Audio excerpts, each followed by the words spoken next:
Hi everyone, it's Raina. So this video is if you have your natal Black Moon Lilith in the 8th house. Oh my goodness gracious. And I have kind of been learning about Black Moon Lilith on the fly. This is one of those things that is hard to wrap my brain around because when I go on different sites, there is a different emphasis on how this plays out with people.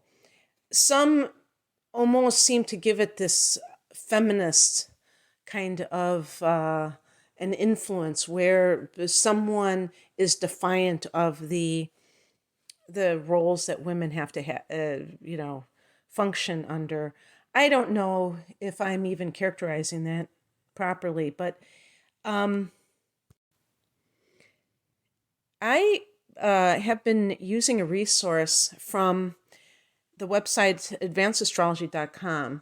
I've come to really love their information for different placements. And they were looking at it almost like Pluto, where it's like this trauma, or you could even say Chiron in a sense. But I feel that there's I see here, I don't know why they say this. They say Lilith in the 8th house, your raw and wild self. Now, I don't know if they're just saying Lilith itself is your raw self. Yeah, like your authentic self. So yeah, that idea of authenticity, I think, does play into things as well. Because I don't like to just rehash what another influence is and kind of just tack that onto the same to Black Moon Lilith and just say basically what I would say with Pluto in the 8th house. I want to differentiate them in some way. And I think that sometimes it's what is expected of us. And, if we choose to be brave enough to be our own person, in a sense.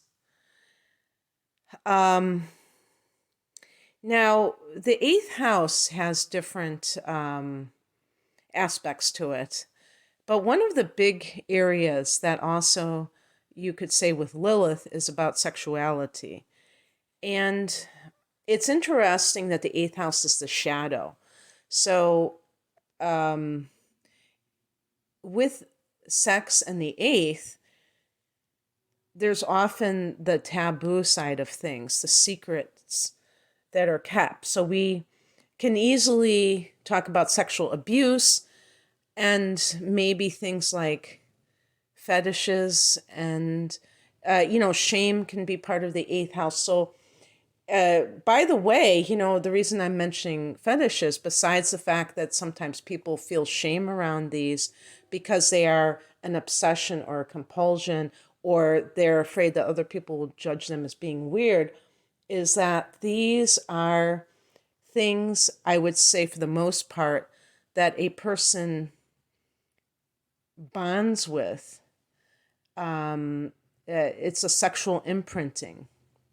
When they're very young, like getting spanked and then having sexual feelings attached to it, or otherwise being abused. And, the interesting thing about these types of attractions is that we hear from, I don't know if it's the psychological community, the contemporary psychological community, that, whatever two consenting adults do is healthy and fine. And I began to think about that.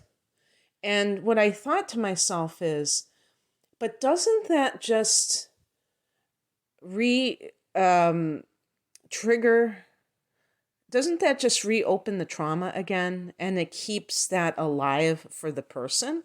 Yes, I mean, a person who does those kinds of things may feel more powerful because they are in control now if they are the ones engaging in some kind of S&M or whatever you want to call it now these days, that kind of thing, they may feel like they are empowered, but it's like they're constantly reliving the original abuse in a sense. And if they never get beyond that, if that becomes a means for them to get sexually aroused, then that to me seems like they just stay in that energy. So it's about, to me, I feel like challenging these things that have been put upon us that say, oh yeah, this has no, there's no downside to acting out these things. It's just something that occurred to me recently. And so these are taboos. These are, and it's so funny because, well, it's not funny, but the first thing I thought of when I thought of Black Moon Lilith in the eighth house was incest, because that's the ultimate taboo. And they mentioned on this website about seduction. And so how I see this, I'm trying to find the part where it said that. Because of the trauma, now if this was a sexual trauma that was connected to sexual abuse, it doesn't have to be incest, but something, where the child experienced that, or the adolescent experienced that. In some cases, the person identifies as the victim and they become they want to kind of like perpetuate that role because that's what they feel that they are. So they are the seductress or the seducer if it's a male. Yeah, and then sometimes it can even go on the other side where the person becomes the one who is trying to seduce others. Hopefully not abuse others, because that crosses the line, obviously. And, sometimes you see this even in the way somebody dresses. And I just did Black Moon Lilith in the first house. But even with that's, the body, that can be the dress that somebody wears where they are trying to seduce. Or I actually, what I said about the first house is that the person doesn't necessarily want that attention. So it's interesting. I might have consulted a different website for that. It's like the person with Black Moon Lilith in the first house is getting unwanted attention. In the eighth house, it's more obfuscated. It's more obscured because the eighth house is a water house, and so it can be kind of a little bit hard to separate out the kind of manipulation that occurred. And sometimes people think that they asked for it, because they didn't fight it, because they willingly went along with something. So it becomes a little murky. That's the word I was looking for. And that person can become somebody who wants to be seen as the femme fatale. And I actually put that for Black Moon Lilith in the first house, but that's almost like an unwanted thing in some cases. Maybe some cases the person feels empowered by doing that. In the eighth house, this is psychological. This is a psychological house.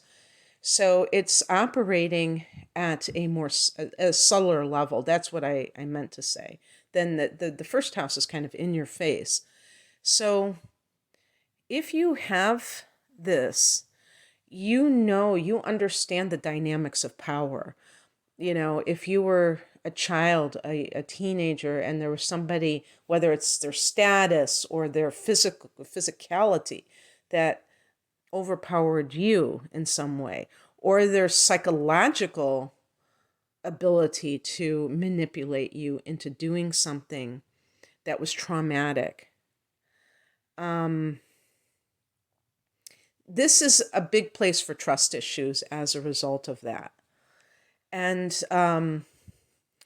you are very well aware of psychological motivations for sure, but that can go on overdrive. And if you have the sun in Scorpio, I was going to say God help you, or Mercury in Scorpio, because you could be a Sag and you could have Mercury in Scorpio or Libra.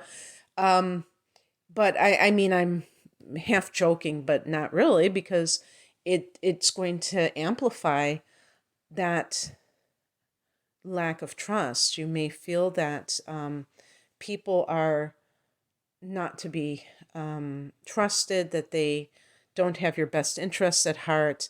And because the eighth house is a house of intimacy, this is where it can really show up in relationships and can be quite, I don't know if I'd say, well, yeah, I mean, it could be harmful to relationships because you may keep yourself under wraps. Now, the interesting thing about this, because I have the sun in the eighth house, and you may experience the same type of, what would I call it? I'm going to say situation because I can't think of the exact word I'm looking for.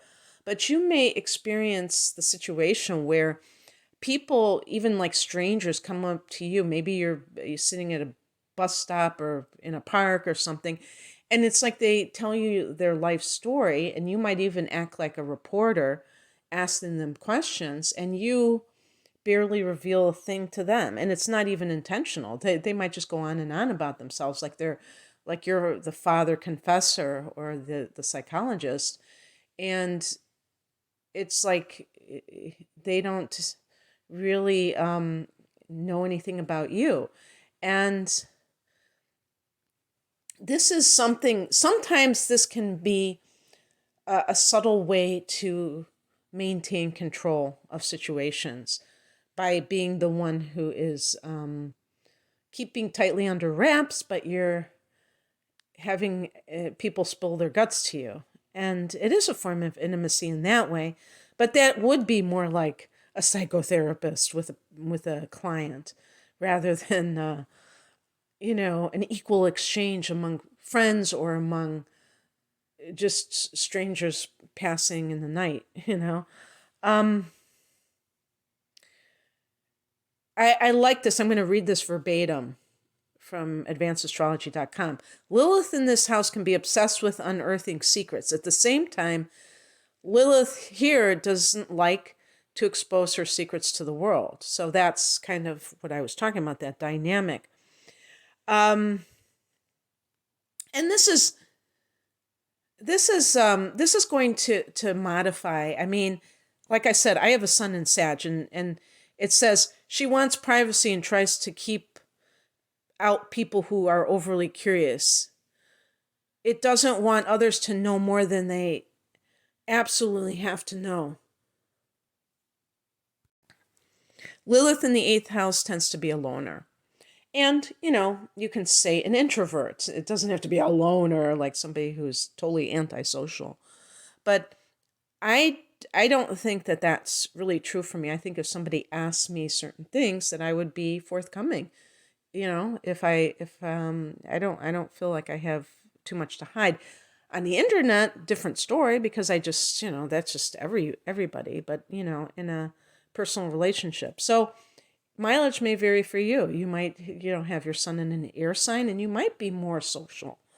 You might enjoy, or a fire sign. You might be more like that. But there still may be an area that's reserved.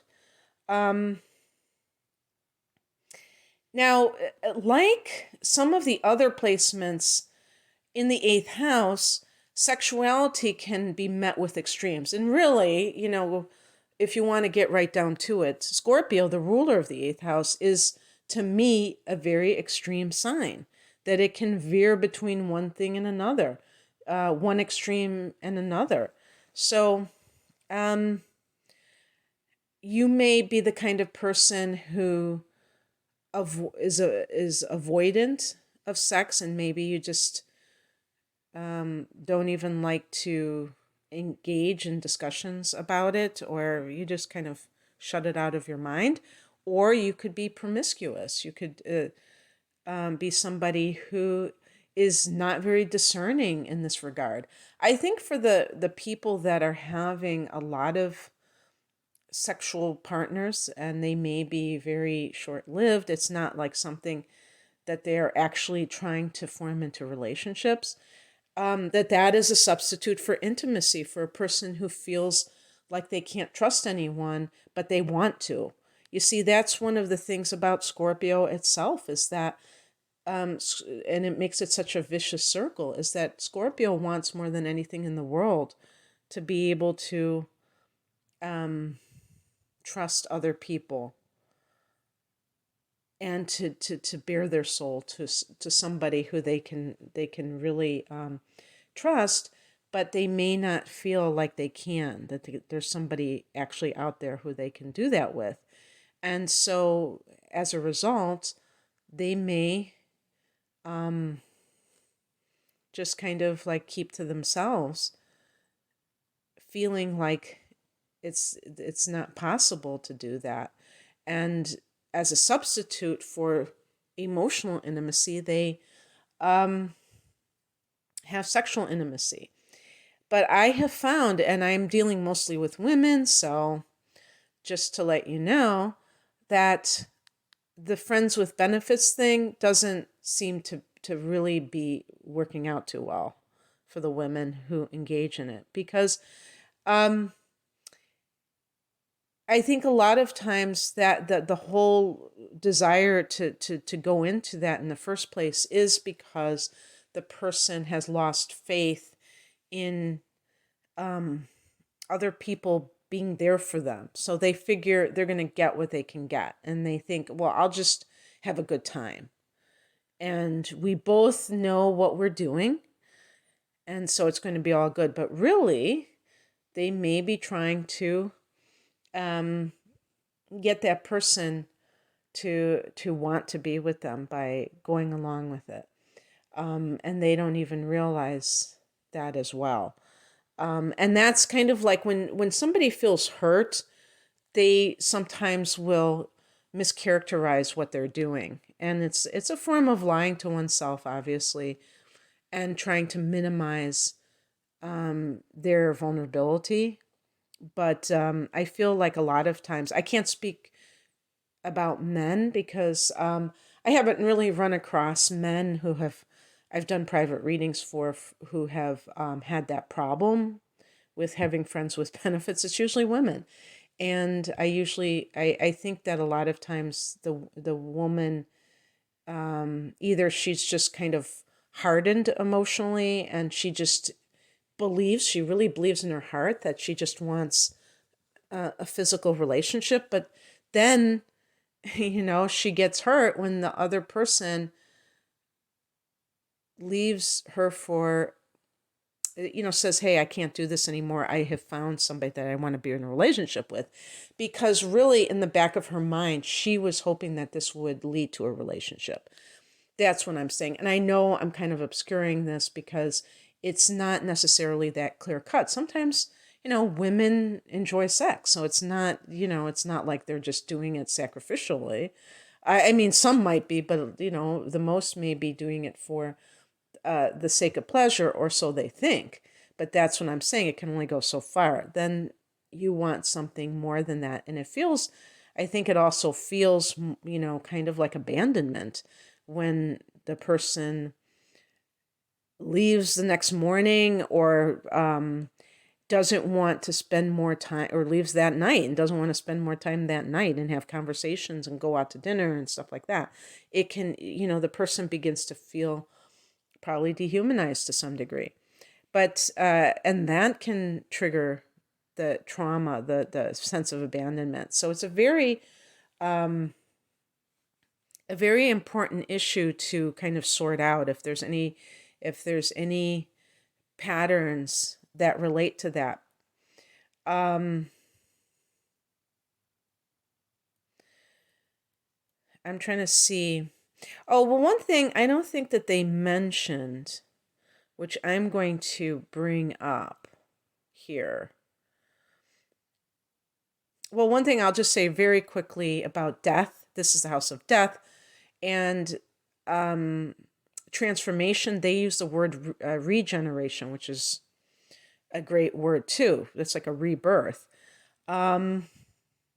So that can, maybe even literally that a person has a near-death experience. I think I said that for Pluto as well.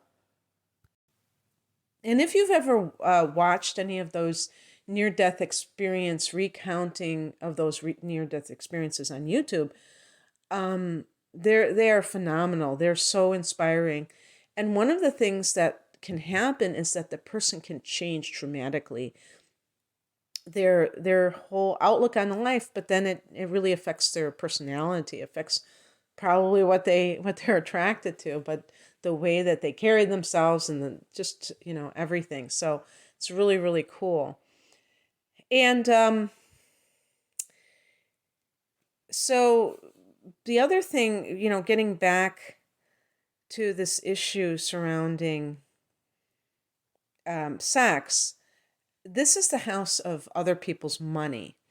And I think about the videos that I did with the aspects between Venus and Pluto. Pluto being one of the rulers of Scorpio along with Mars. So, Mars and Pluto are the rulers of the 8th house. Okay. So,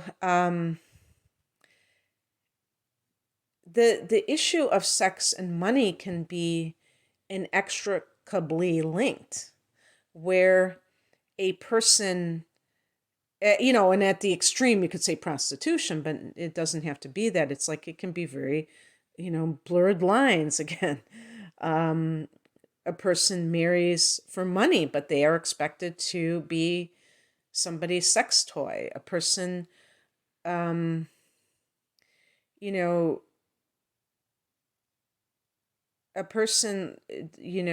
has, like, sometimes women have the money, so they hold the power. You see, the person with the money has the power, but so does the person who is the sex object. They have their own power. That's why there is this kind of unspoken agreement, or in some cases it's a spoken agreement. But it's very, I'm sure that I'm not the first one to say this about sometimes prostitution can be more honest than, or is more honest than a marriage or, equivalent type of relationship. And that sounds like super cynical, but the point is if these people are together for these types of reasons, then it can lead to, each person has to fulfill their end of the bargain.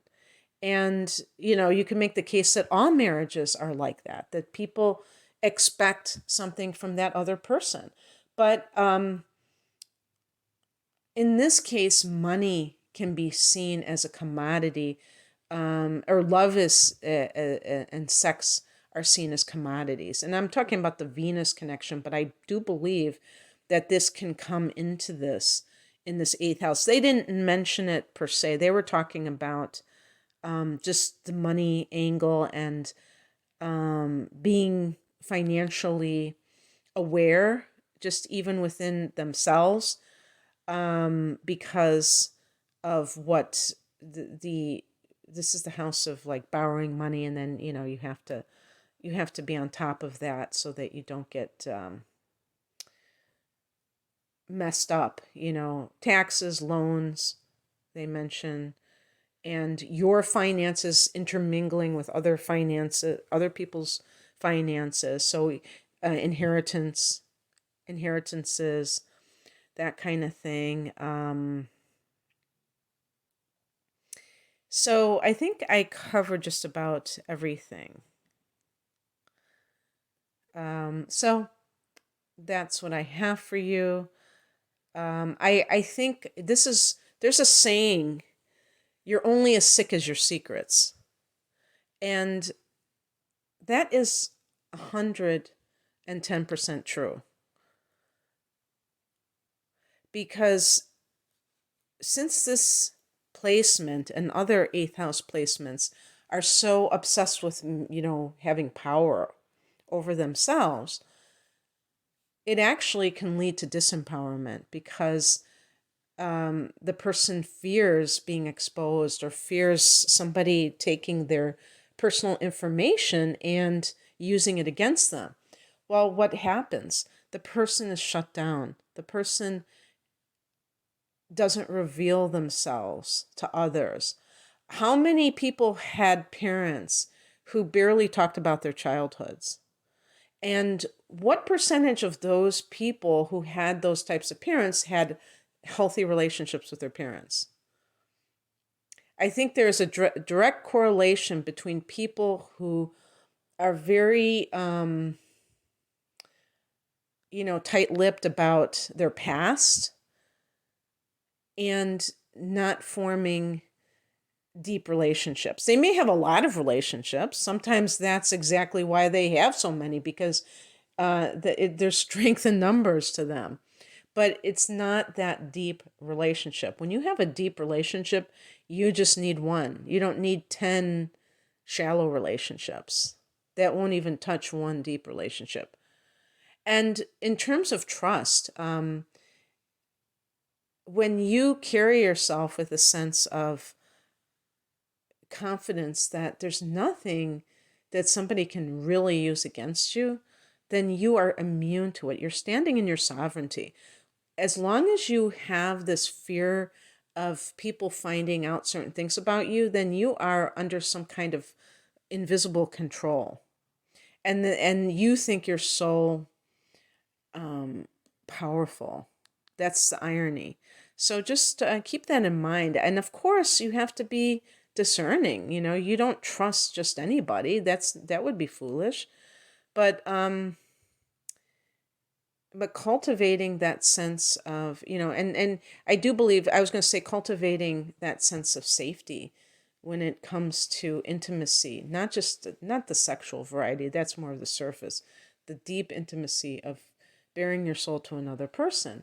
That comes about the more you understand yourself, the more you have worked with your shadow, which is the 8th house, simply by acknowledging it and not being afraid of it, not shoving it under the rug. Yes, Libra, I'm talking about you, Sun and Libra people, and some other signs, all air signs, because emotions are very, or maybe even some earth signs.